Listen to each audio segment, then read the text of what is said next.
Today I am delighted and have the honor to welcome His Excellency Nikol Pašinyan, the Prime Minister of the Republic of Armenia, to what will be a very interesting conversation. The Prime Minister has led his country since 2018, following the Velvet Revolution, a moment of great democratic change in Armenia. He has since guided his country through a turbulent period, having won snap parliamentary elections in 2021.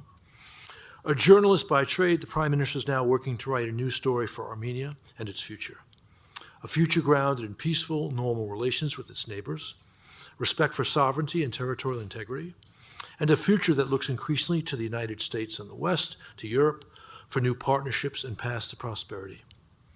There is a new U.S.-Armenian strategic partnership, a major step forward in Armenia's future, and for closer relations between Washington and Yerevan. Congratulations to you, Mr. Prime Minister, and to your Foreign Minister, Mirzoyan, for this achievement. This partnership is certainly in the interest of Armenia and the United States, and we at the Atlantic Council are happy to welcome it and to, in our own way, move it forward. With that, I'll welcome the Prime Minister to the stage for his remarks, and after that, a fireside discussion.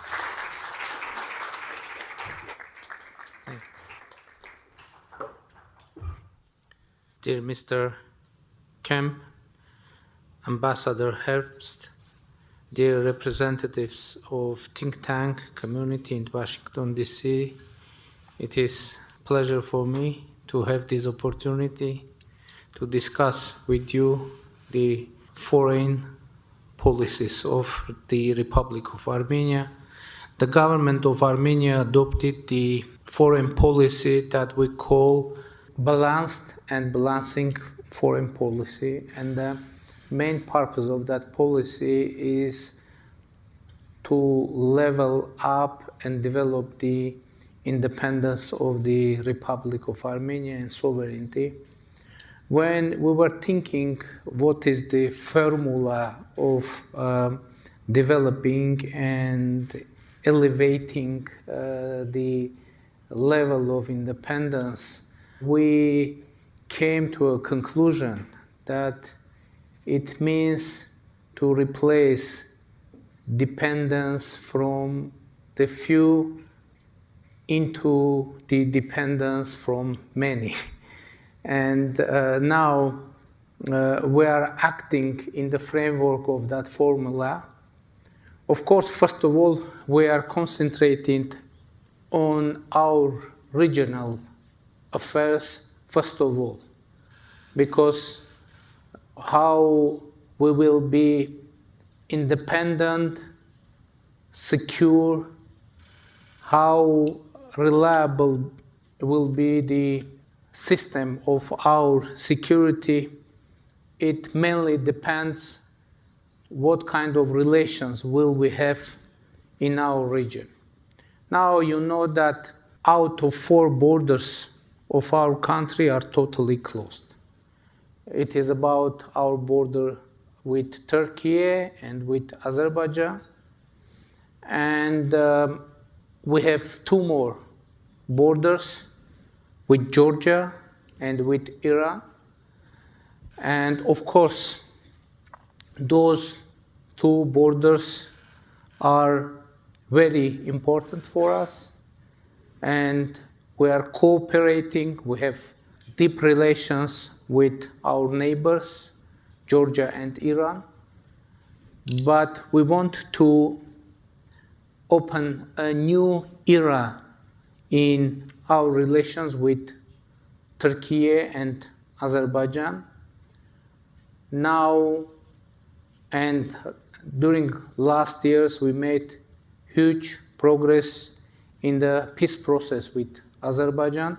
To make for you that progress tangible, I would say that you know that we are discussing the draft of peace agreement with Azerbaijan, and now 15 articles of that draft out of 17 is totally agreed, and 2 articles left to be finally agreed, and we hope to finalize this process as soon as possible.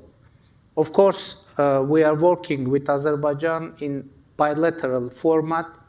but definitely the attention and support of international community will be very useful to create a proper atmosphere for having lasting and sustainable peace. We have quite active dialogue with Turkey as well. In recent years, I had several meetings with the Turkish president. I participated in the inauguration of President of Turkey last year. Recently, we had a meeting in New York on the margins of the General Assembly of UN. And we have actually a very concrete agreement to, in the first stage, to open our border, our mutual border, with Turkey for third countries' citizens and diplomatic passport holders. And we hope to have the implementation of this agreement as soon as possible. We are working on that. From the other side, we are deepening our cooperation with other regional partners, Georgia and Iran.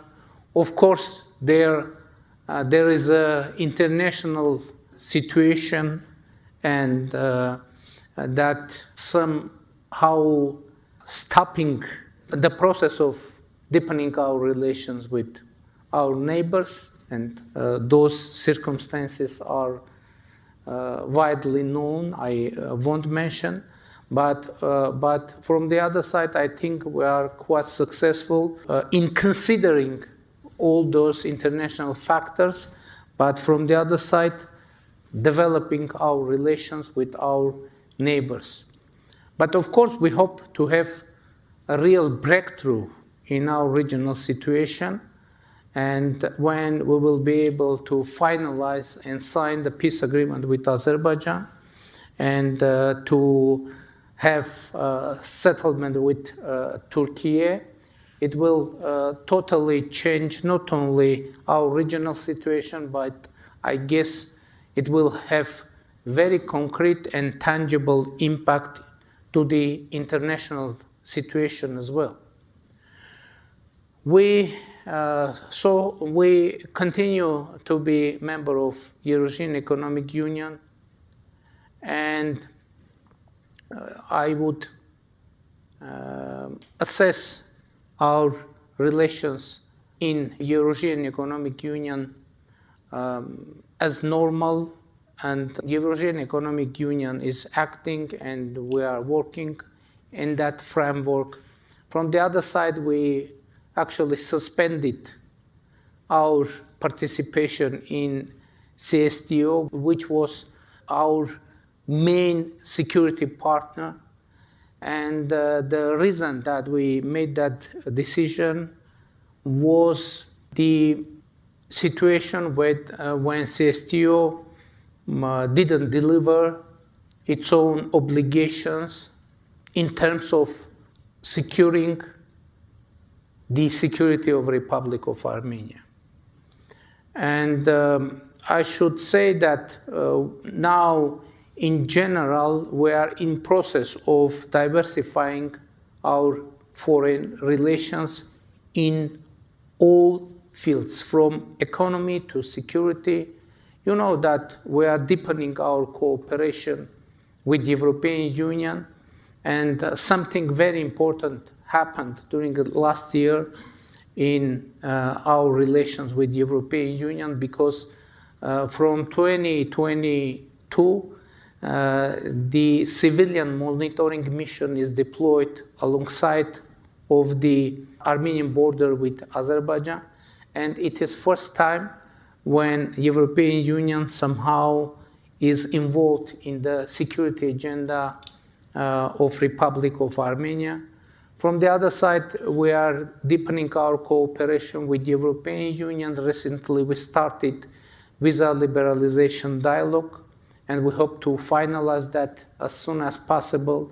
And there was another very important decision made by European Union when European Union included Armenia into European Peace Facility, which is also very important political decision. And recently we have signed a charter of strategic partnership with United States, which is also very important decision, and we hope to open a new page in our relations with United States. And we are working very actively in foreign policy, and actually the implementation of balanced and balancing foreign policy is underway. I think we are implementing that quite effectively. And to be honest, I can say that despite all the challenges, we've been able to level up our independence and sovereignty. And usually I'm saying that now Armenia is becoming more and more independent country, which is very important. And it opens for us new opportunities. From the other side, of course, it brings new challenges as well. And nowadays, obviously, in international politics, there are many, many challenges, and especially for Armenia, and we feel that. But from the other side, we see that some new opportunities open, and our task is to manage all the challenges and use as much opportunities as it's possible. But in this audience, I would like to draw your attention to the very important topic, and it is democracy. It is very important to stress that now Armenia is thriving democracy, and which is very important. It is acknowledged by international community. And I think this factor, democracy, is having very concrete impact to our foreign policy, because when a country is democratic, obviously it will try to deepen cooperation and partnership with all other democratic countries. And we hope that this desire will be reciprocated by other democratic countries. And actually we see that. We see that and we appreciate that. And we will continue democratic reform agenda. Of course, as everywhere, democracy brings more challenges, but opens more opportunities. And in that case, internally as well, we are trying to manage all the challenges and use all the opportunities for developing our country, having under focus the security agenda, of course, first of all, but as a very important continuation for security, we see prosperity and happiness, freedom and protection of human rights, independent judiciary, and in general, success for our citizens. We want to make them to feel that democracy really a factor that is able to provide security, prosperity, and to provide more and more opportunity for all citizens, for all people living in Armenia, and we hope that Armenia, during this reformation process, will be more and more attractive country for investment, for living, for coming, for visiting, and that is our policy that we are trying to promote. And of course, we feel that, as I said, the visibility of Armenia as democratic country is increasing, which is quite encouraging.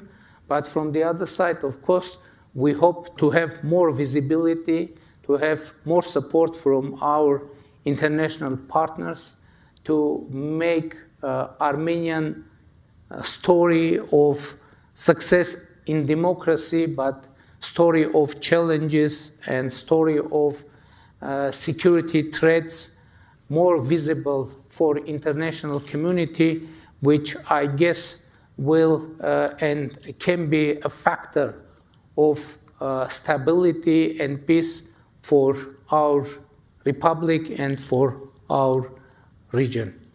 I tried to present overall picture about our country and our region, and now I'm ready to answer to all your questions. Thank you very much.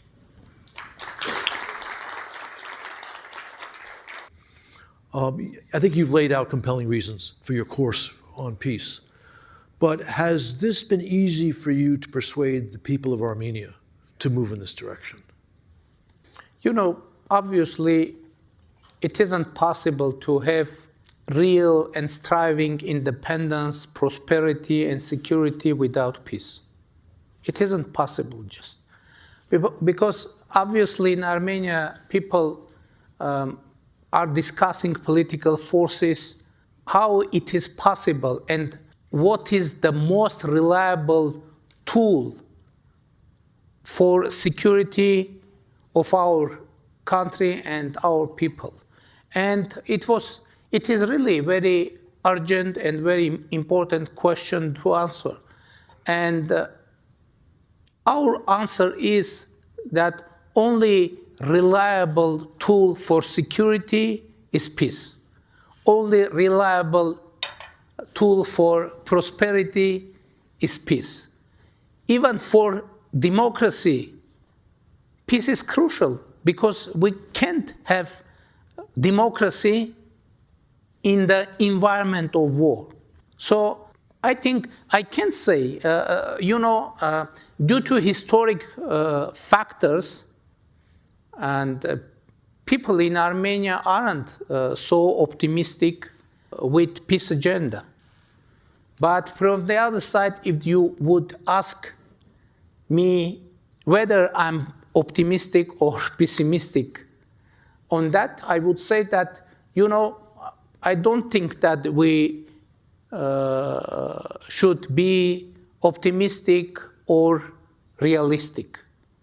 We need to be active, we need to be creative, and continuously work on that agenda.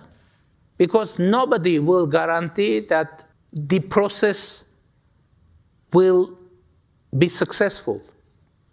Only guarantee for that it is persistent work and to be creative, to be active, not to give up, and continuously work on creating what you need. And obviously, which is very important, the potential beneficiaries of peace, not only people living in Armenia, all the region and even international community will benefit from that peace. So we perceive this process as our investment into the global peace, because how global peace and stability can be created if as much shareholders of international affairs will invest on that, will work on that. And we perceive this process like that. It is kind of our duty not only in front of our citizens, in front of our region, but it is our duty in front of international community for international stability and peace. So that's why we are working on that, and our hope that this process international community will perceive as such. And from the other side, we hope to have support of our international partners and encouragement to continue this path. And that's why we are trying to explain all the nuances of our intentions and processes to our international partners. Thank you. You mentioned that in the negotiations with Azerbaijan, 15 of the 17 articles of a peace treaty have been agreed, 2 have not. To be frank but still diplomatic, I think the negotiations would be farther along if the authorities in Baku were as interested in a win-win peace as your government has been. And hopefully that will happen.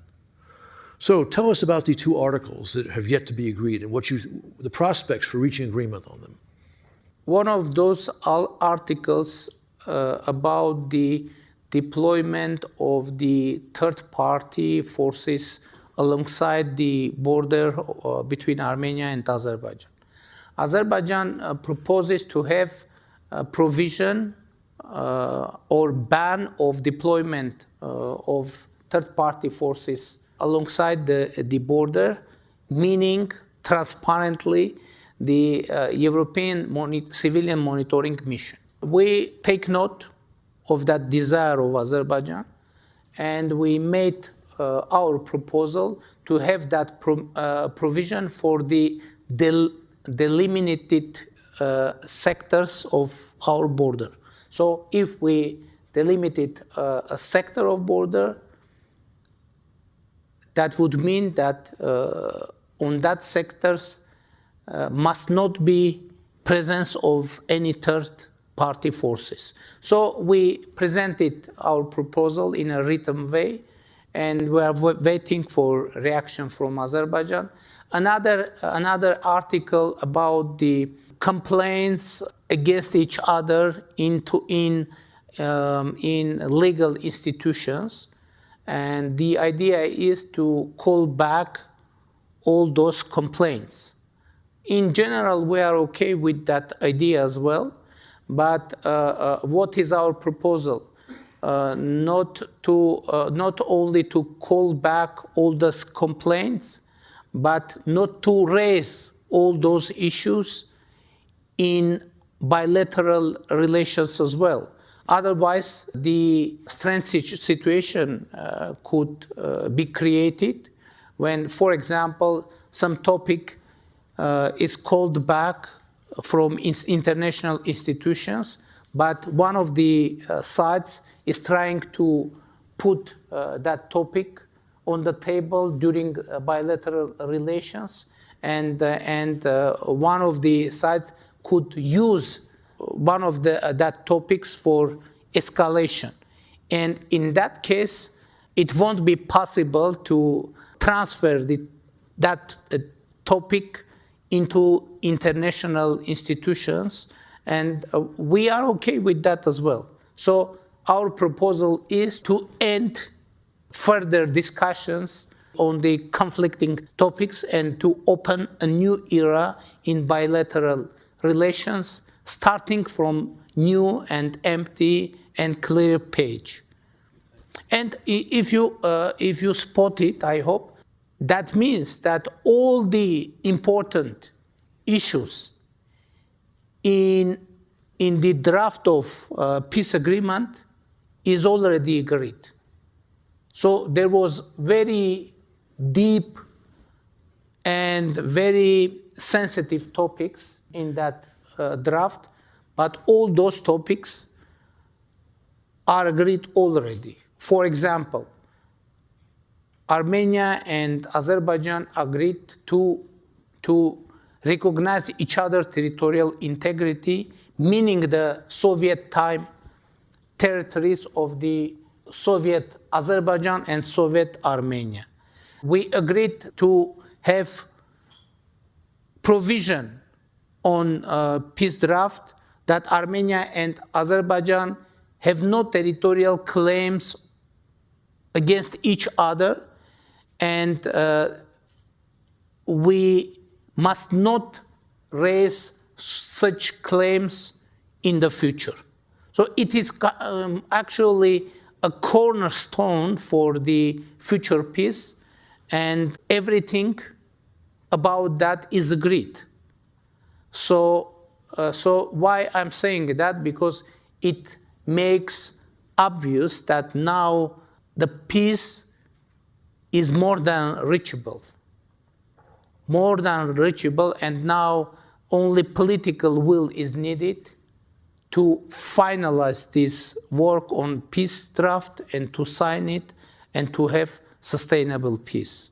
So, you have also recognized the importance of the normalization of relations with Turkey. Clear progress is made towards that goal, but is still not reached. What are the prospects for full normalizations with Ankara? We will continue our dialogue, and we continue that dialogue. And I guess Armenia and Turkey never been involved in such active dialogue than now. Actually, we have no any communication obstacles with Turkey, and we are in constant dialogue. Foreign ministers, they are talking and meeting continuously, permanently. Our representatives are in constant touch, and actually we are working very actively, and there is kind of common understanding what should be done. But of course there are many nuances, and some last effort needs to be put to have real result. And we hope that the result will come very soon.